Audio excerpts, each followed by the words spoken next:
Hello mga tao! So, nandito po kami ngayon sa Yakiniku. I-share ko lang po kung paano grilled rice ball or yaki onigiri o inihaw na kanin.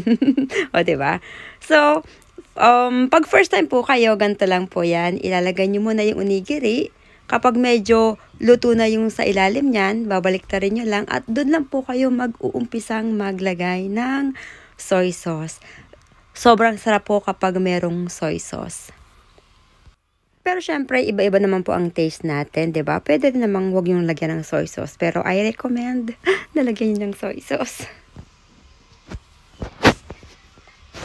Kapag po nandito kami sa Yakiniku ng mga bata, hindi maiaalis tong yaki onigiri to kasi napaka-favorite ko po talaga to. Minsan nga hindi na ako nakakain ng meat dahil ito yung pinaka hinihintay ko sa lahat. So, yun lang po. O, diba? Ang ganda ng pagkaka-grill ko.